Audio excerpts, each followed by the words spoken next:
My sister pointed a gun at me and said, "Sign the papers or else." My dad watched silently. I didn't sign. I just smiled and said, "Look at this." She did, and went pale. 5 seconds later, there was a loud bang. That's where the day ended. But where it began, it looked like nothing more than a family get-together. We'd rented a small house outside the city, a plain, practical place with beige walls, mismatched chairs, and a table already set when I walked in. It felt a little like someone else's vacation rental, and I guess technically that's what it was.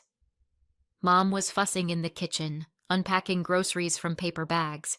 A loaf of bread, a bunch of bananas, sandwich meat.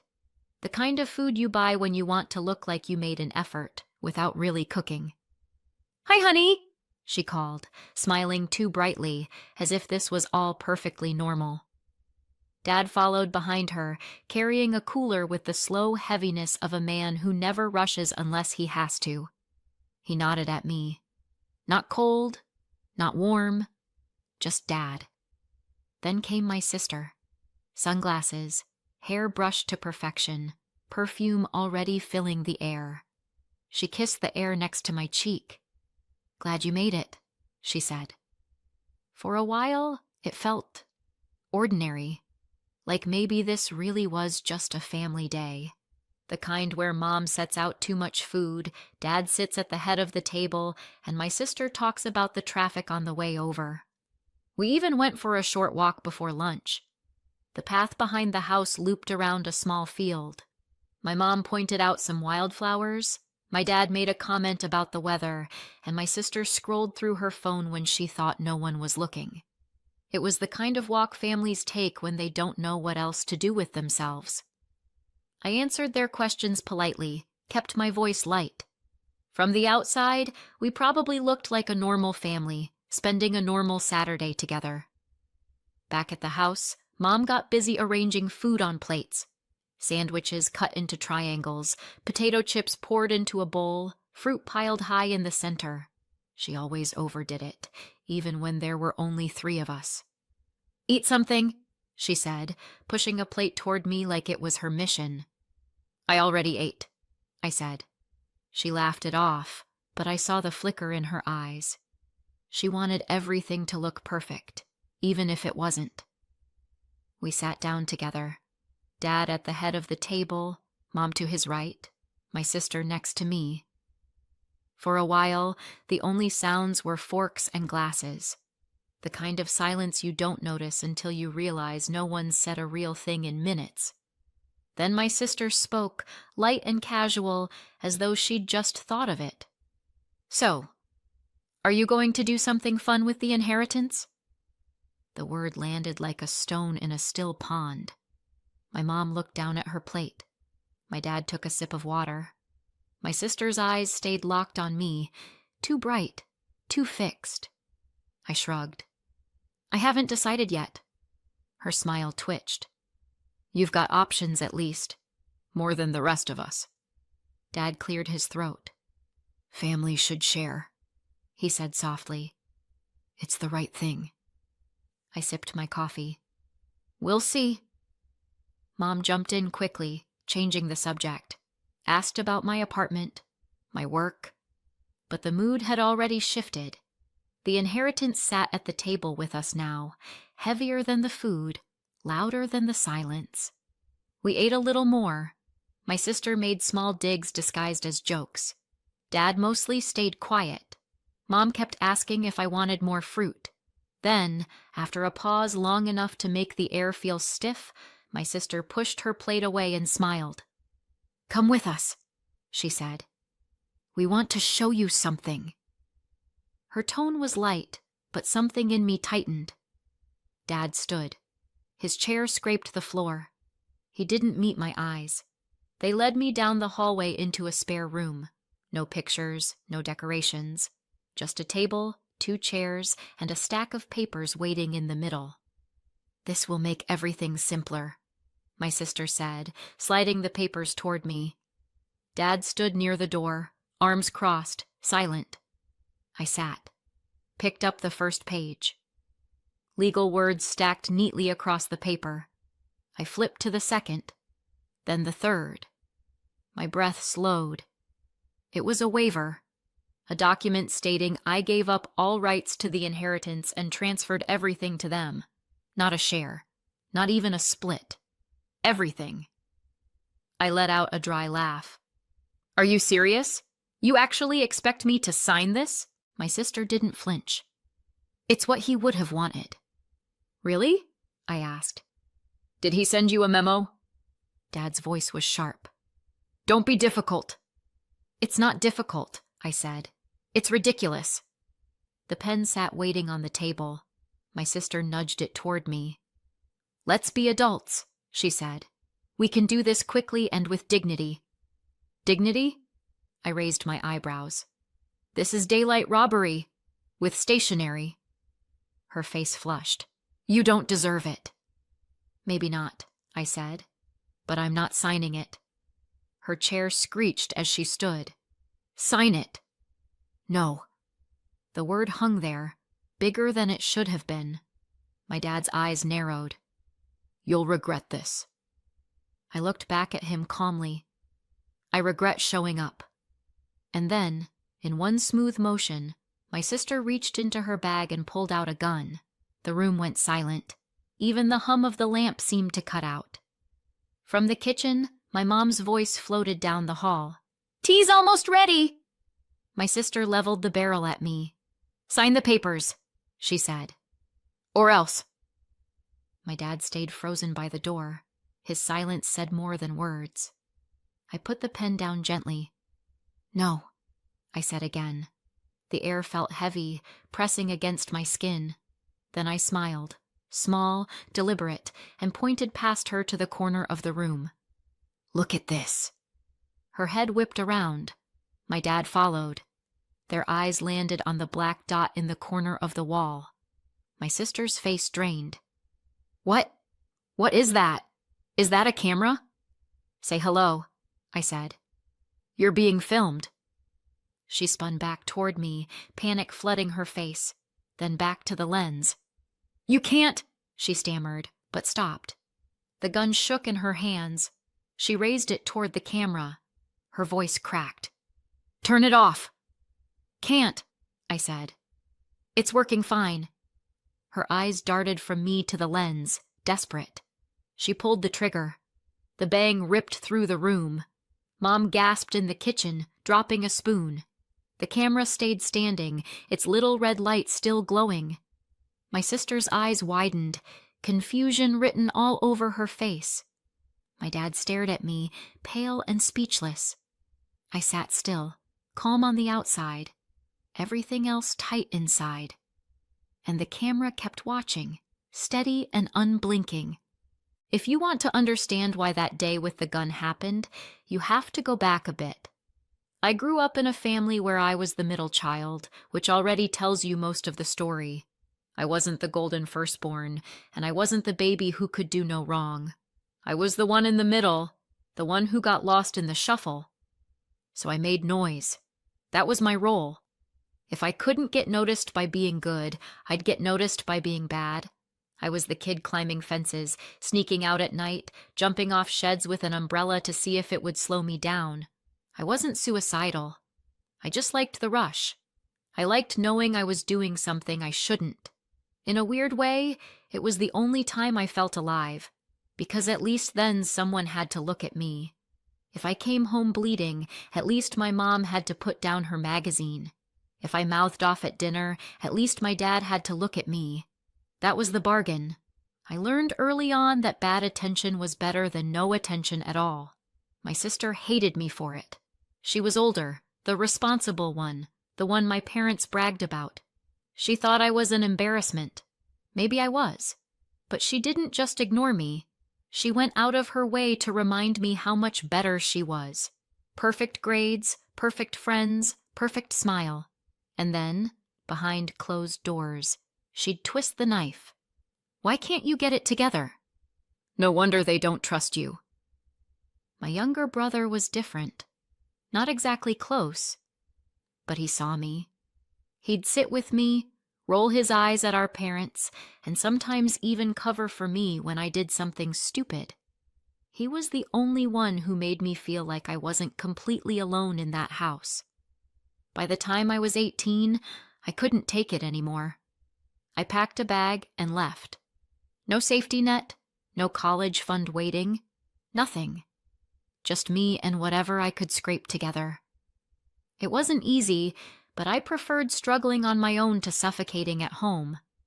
The one person I missed was my grandfather. He was nothing like the rest of them.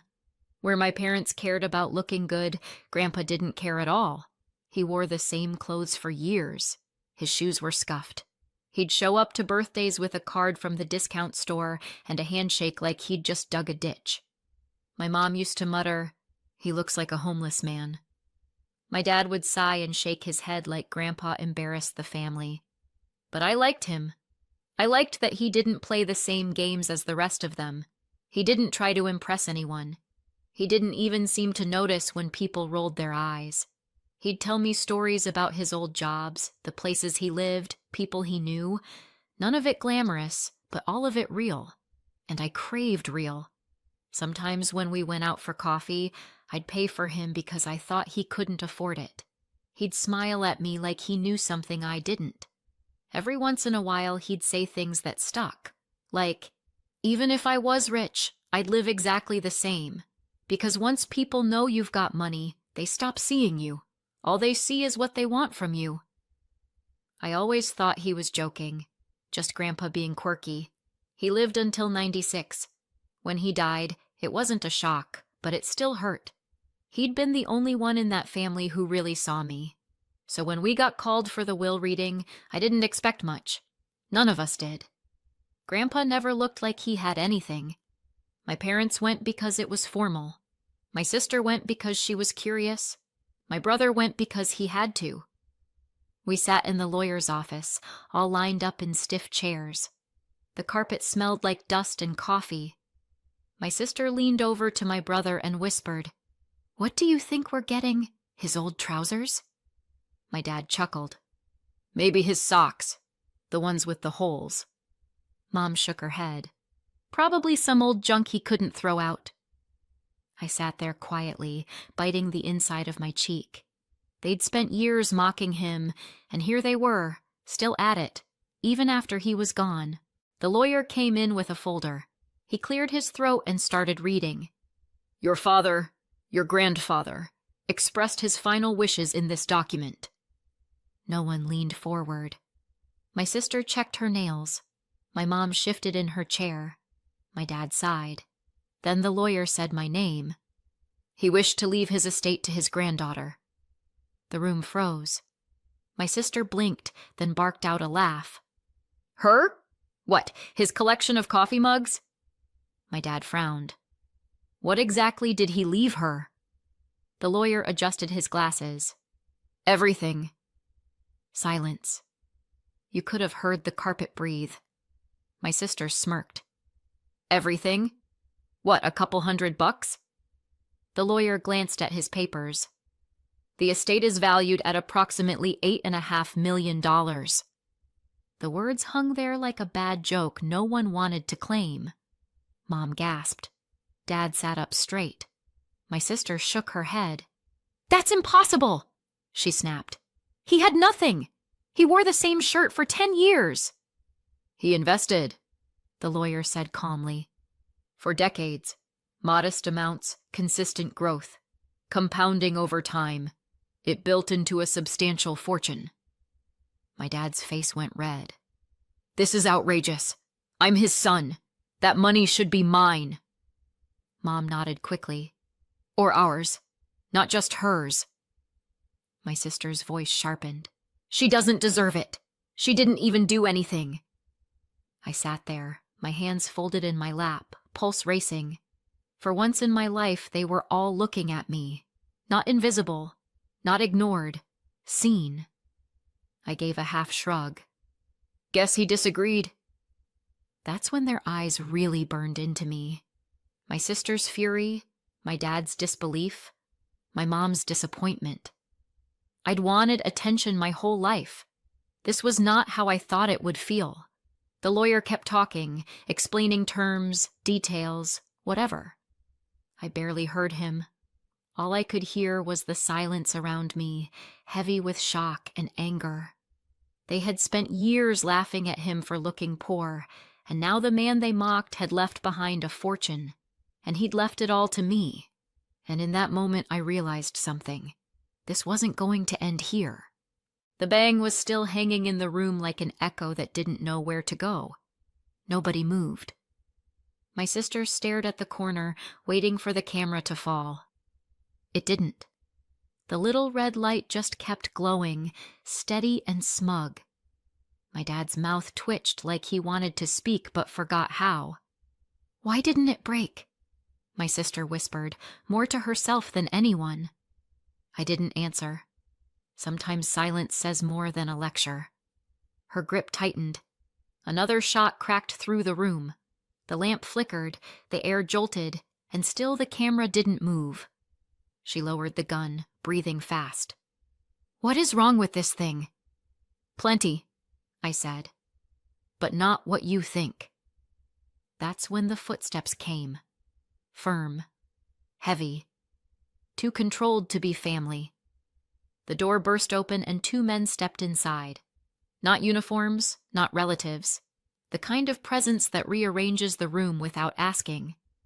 "Put it down," one said, calm but absolute. My sister flinched, swung the gun toward them, her hand shaking so badly the barrel wavered. "Don't make this worse," the other said. "On the table. Now." For a second she looked like a child mid-tantrum, torn between scream and surrender. Then her wrist gave out. The gun clattered onto the table. One guard snatched it away, slid it out of reach, and cuffed her hands quick and clean.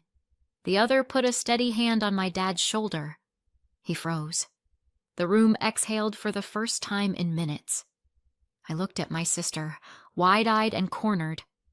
"Everything's recorded," I said quietly. "You're not walking away from this."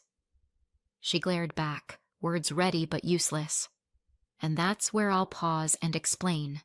Not to them, to you. Because you're probably wondering how I knew, how I wasn't shaking out of my skin when my sister pulled a gun on me, how I sat there steady while my dad played statue. The truth is, I did shake, just not where they could see it. A few days earlier, my younger brother had called me. His voice was tight, nervous. He said he overheard something, my parents and my sister talking. He didn't give details, didn't want to be dragged into it, but he told me enough. Enough that I froze, enough that I knew. I didn't want to believe him. I told myself they'd never go that far. But deep down, I knew what my family was capable of, and I'll admit it, part of me wanted to test them. I've always been like that. When I was a kid, I jumped off sheds with umbrellas just to see if they'd slow me down, climbed fences because someone told me not to. I liked the rush. I liked the danger. When you've been invisible your whole life, you chase whatever makes people look at you. So yes, I went. Because I wanted to see. And because a little piece of me hoped maybe I was wrong, that they'd act like decent human beings for once. That maybe we'd eat Mom's sandwiches, bicker about nothing, and call it a day. If they had shown me kindness, maybe I would have shared some of it. Maybe. But I wasn't about to gamble my life on that chance. So I hired professionals, not the police. Private security. 2 men who knew what they were doing. They told me not to go, told me it was reckless, that it wasn't worth it. I said I was going anyway. So they backed me. They went in early, swept the house, set up hidden cameras. While I walked with my family outside, they checked every corner, and they found the gun. They didn't take it. They didn't need to. They just made sure it wouldn't fire the way my sister expected. When she pulled that trigger, all she got was sound and smoke. Then they waited outside, ready, listening, watching. So no, it wasn't luck. Not a miracle. not fate. It was planned, every second of it. And now it was them, not me, who were trapped. The legal process crawled, the way those things always do. Months of hearings, paperwork, lawyers arguing over words I barely understood. And then, finally, it was finished. The estate was settled. I was the sole heir. Every last cent was mine. Hearing it spoken in court didn't feel triumphant. It felt strange. Like the ground shifted under me and I was still waiting for balance. For so long, I'd braced myself for someone to take it away. Now, there was no one left who could. My family's trials ran parallel to mine. My sister stood in court first. 7 years. The judge didn't mince words. Threatening someone with a firearm leaves no room for excuses. She tried tears, but it was too late. My dad's turn came next. He didn't pull the trigger, but he stood there and let it happen. 2 years. The look on his face said he thought silence was safer. He was wrong. My mom was last. She'd stayed in the background, convinced that would protect her. It didn't. Probation, community service, a record that would follow her anyway. I didn't celebrate. I didn't feel vindicated. Watching them be led out of court, I just felt tired. The kind of tired you only get after years of carrying weight you didn't ask for. But underneath the exhaustion was something else. Space. For the first time, there was room to imagine a life that was mine. Not one they dictated. Not one built around being the overlooked child or the scapegoat. A life where I could decide what mattered. When I walked out of that courthouse, the cameras were still running in my head, capturing a different kind of scene. No shouting, no papers shoved across tables, no guns pulled out of handbags. Just me, stepping forward, with nothing and no one holding me back anymore. 5 years later, my life looks completely different. After the trial ended, after the money was finally mine, I did something my younger self never thought possible. I built my own family. I got married. We have a little girl now. From the outside, we look like everyone else. A modest house in a quiet neighborhood, a sensible car in the driveway, neighbors who chat about the weather and whose kids play in the street. To anyone watching, we're a middle-class family living a middle-class life. But the truth is that money changed everything. Quietly. I used it the way Grandpa would have wanted. Smartly, not loudly. I invested, just like he did. I set up a trust fund for my daughter, not to spoil her, but to make sure she'll always be safe when she's grown. For now, she doesn't know how much we have. She doesn't need to. She's busy being a kid, and that's exactly how it should be. I didn't hoard it all for myself either. My younger brother, the one who warned me, got what he deserved too. I paid for his college, cleared his debts, helped him get his first apartment. He never asked, and that's why I trusted him with it. Now he's making his own life, standing on his own 2 feet. As for me, I do spend it. I've traveled the world. Italy, Japan, even the Maldives. I've stayed in beautiful hotels, eaten food that still makes me smile when I think of it. I buy comfort when I want to, freedom when I need it. But when I'm home, I dress simply. I shop at the same grocery store as everyone else. To the outside world, nothing looks unusual. That's the way I like it, because I finally understand what Grandpa meant. If people think you're rich, they'll only ever see the money. If they think you're ordinary, you get to live free. I still chase a little adrenaline now and then, skydiving, scuba diving, climbing mountains. But I do it safely. I've learned how to feed that part of myself without breaking everything else. At the end of the day, I don't need strangers to see wealth on me. I need my daughter to grow up safe, happy, and free. And that's exactly what she'll have.